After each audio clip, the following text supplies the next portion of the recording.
British हुकूमत से आजादी पाने की जद्दोजहद में जब पूरा देश उबल रहा था, तब देश और देश के बाहर कई वीर सपूत अपने खून से आजादी के इस अग्निकुंड में लौ प्रज्वलित कर रहे थे, जिनसे अंग्रेज भी खौफ खाते थे। ऐसे एक महान सपूत थे नेताजी सुभाष चंद्र बोस, जिन्होंने भारत से हजारों किलोमीटर दूर एक ऐसी सेना का निर्माण किया जिसके नाम से ब्रिटिश हुकूमत भी कांपती थी।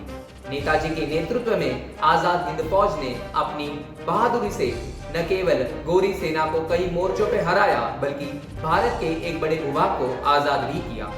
नेताजी सुभाष चंद्र बोस ने स्वतंत्रता की इस लड़ाई के दौरान देश के बाहर अविभाजित भारत की एक सरकार भी बनाई थी और इस सरकार का नाम था आजाद हिंद सरकार। इस सरकार के पास अपनी फौज, अपना बैंक और अपना आधिकारिक तंत्र था और सुभाष बोस भारत की पहली आजाद सरकार के प्रधानमंत्री, विदेश मंत्री और रक्षा मंत्री। नमस्कार, मैं शुभम। इस खास कार्यक्रम में हम जानेंगे आजाद हिंद सरकार के बारे में, साथ ही बात करेंगे आजाद हिंद फौज और उनके कारनामों के बारे में। इसके साथ ही जानेंगे नेताजी सुभाष चंद्र बोस की जीवन के बारे में।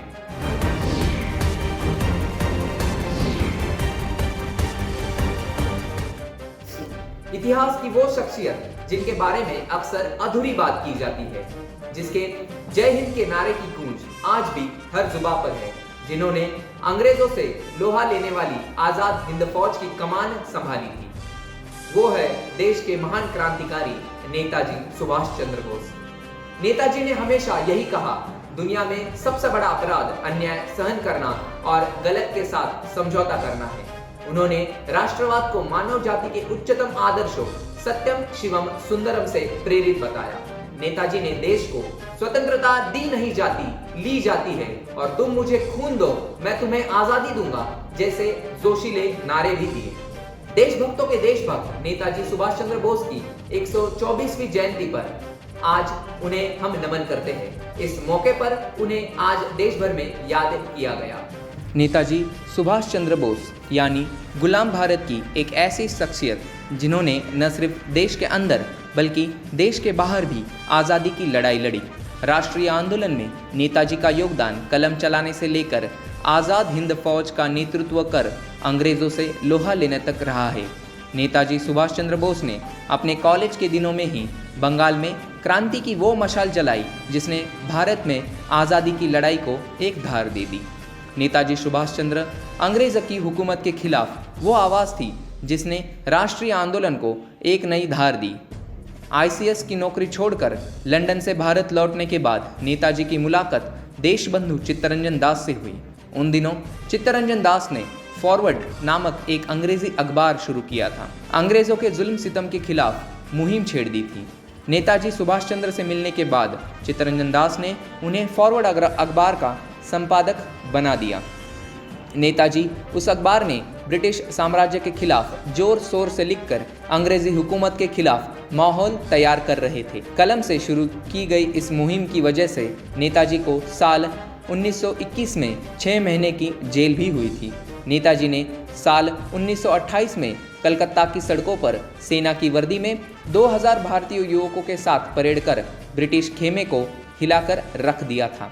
1938 में हुए हरिहरपुर के अधिवेशन में नेताजी कांग्रेस के प्रमुख बने। उन्होंने कांग्रेस को कहा कि आजादी की तारीख तय की जाए और तय तारीख पर आजादी न मिलने पर जोरदार आंदोलन वे छेड़ना चाहते थे, लेकिन महात्मा गांधी इसके लिए तैयार नहीं थे। आखिरकार उन्होंने कांग्रेस छोड़कर फॉरवर्ड ब्लॉक की स्थापना कर दी। फॉरवर्ड ब्लॉक इसलिए बनाया कि उनका नीति में विभेद था।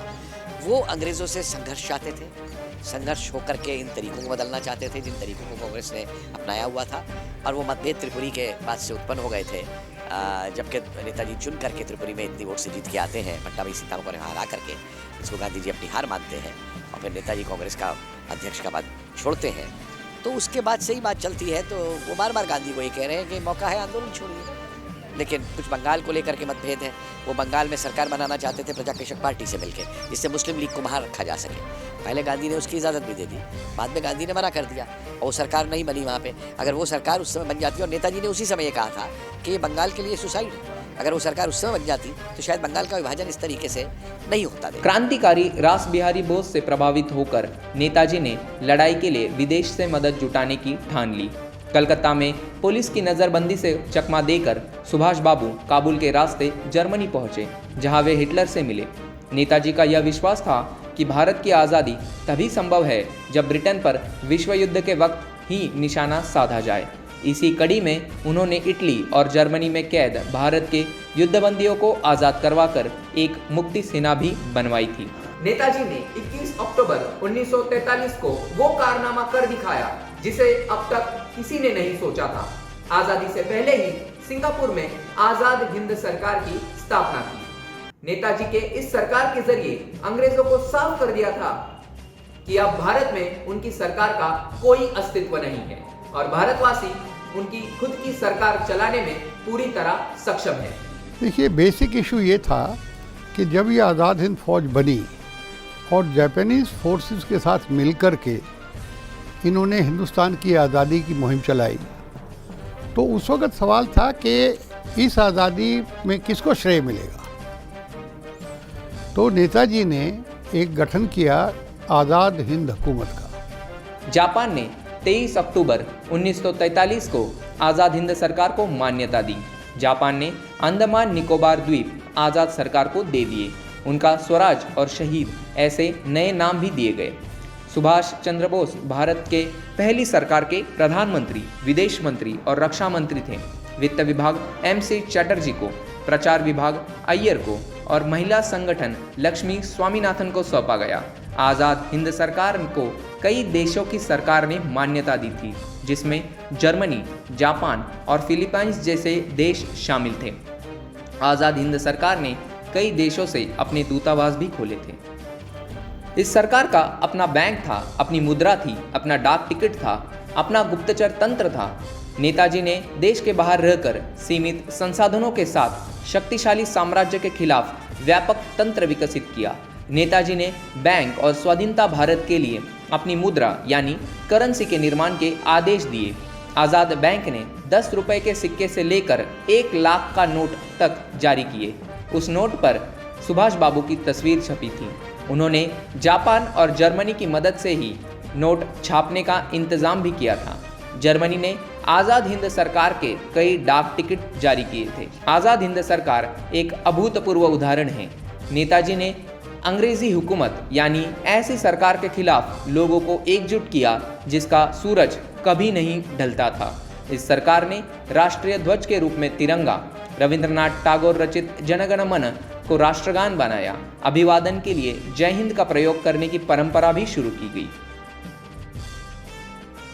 31 मार्च 1943 को चलो दिल्ली के नारे से आजाद हिंद सरकार का हिंदुस्तान में आगमन हुआ। प्रधानमंत्री के रूप में शपथ लेते हुए नेताजी ने ऐलान किया था कि लाल किले पर एक दिन पूरे शान से तिरंगा लहराया जाएगा। आजाद हिंद की स्थापना की 75वीं वर्षगांठ पर 2018 में पंतप्रधान नरेंद्र मोदी ने लाल किले पर तिरंगा फहराया और देश को संबोधित भी किया। आइए सुनते हैं मोदी जी ने क्या कहा। सुभाष चंद्र बोस का नाम हमें गौरव से भर देता, नई ऊर्जा से भर देता।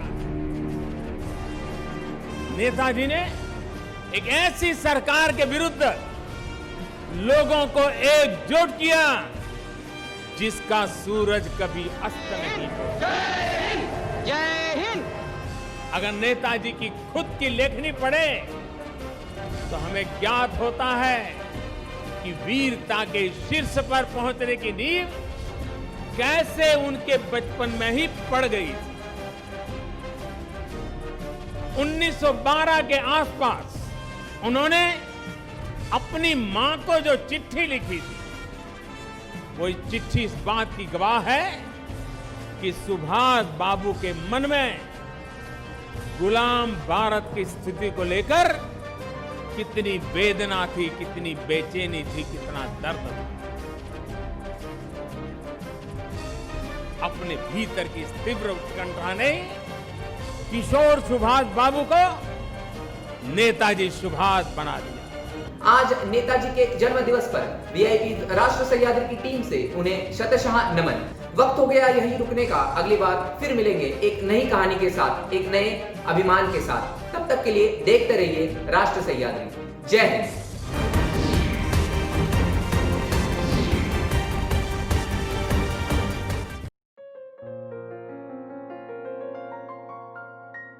स्वप्नांचा महाल बांधणं सोपं आहे, पण घरांचं स्वप्न साकार करताना आयुष्य खर्च होऊन जातं. हो मग होणारच ना. घराची किमती किती वाढल्यात, त्यात बँकवाल्यांचे लोन मिळवताना एक ना अनेक कटकटी. हो ना, एवढं करूनही चांगली क्वालिटी, चांगलं लोकेशन आणि चांगल्या सुविधाही मिळायला हव्यात ना.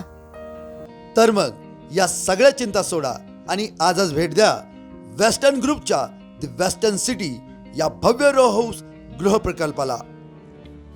वेस्टर्न ग्रुप घेऊन आले आहेत श्रीरामपूर शहराच्या वैभवात भर घालणारा तसेच सर्व सुविधांनी संपन्न असा एक भव्य दिव्य गृहप्रकल्प, द वेस्टर्न सिटी. आपल्या स्वप्नातील घरांचा गृहप्रकल्प, हक्काचं घर प्रत्येकासाठी. Bus stand, railway station, college, शासकीय कार्यालय, दवाखाने, बाजारपेठेपासून हाकेच्या अंतरावर आणि शहरालगत असलेला 12 एकर मधील भव्य गृहप्रकल्प द वेस्टर्न सिटी गृहप्रकल्प. भव्य 12 एकरात स्वतंत्र वॉल कंपाऊंडसह आकर्षक 1 RK आणि 2 BHK luxury row houses bungalow. आपल्या स्वप्नातील हक्काचं परिपूर्ण घर साकारण्यासाठी दर्जेदार अशा बांधकाम साहित्याचा वापर. निसर्गरम्य परिसरात उभारण्यात आलेल्या द वेस्टर्न सिटी गृहप्रकल्पामध्ये आपल्या आवडीनिवडी आणि गरजा ओळखून बांधण्यात आलेले प्रशस्त आणि मजबूत असे अंतर्गत रस्ते, लहान मुलामुलींना खेळण्यासाठी भव्य असे क्रीडा मैदान, चिमुकल्यांच्या शिक्षणासाठी प्ले ग्रुप आणि नर्सरी, सांडपाण्याचा निचरा होण्यासाठी उत्कृष्ट अशा ड्रेनेज व्यवस्था, मुबलक पाणी आणि 24 तास वीज यांसह सर्व बँक आणि पतसंस्था यांचे गृह कर्ज सुविधा उपलब्ध. एवढेच नाही तर आणखीनही खूप काही. फक्त आणि फक्त वेस्टर्न ग्रुपच्या द वेस्टर्न सिटी या भव्य दिव्य गृह प्रकल्पामध्ये. तर मग विचार कसला करताय? आजच आपल्या स्वप्नातील घर बुक करा. संपर्कासाठी पत्ता न्यू इंग्लिश स्कूल रोड, महानुभव आश्रम जवळ, उपाध्ये मळ्यासमोर, वार्ड क्रमांक 1, श्रीरामपूर, जिल्हा अहमदनगर. तसेच वेस्टर्न लँड डेव्हलपर्स, वेस्टर्न चौक, वार्ड नंबर 2, श्रीरामपूर, जिल्हा अहमदनगर. संपर्क 93 26 61 16 66, 99 22 85 16 66, 98 60 88 49 41. वेस्टर्न ग्रुप प्रस्तुत द वेस्टर्न सिटी. सपने आपके पूरे करे हम.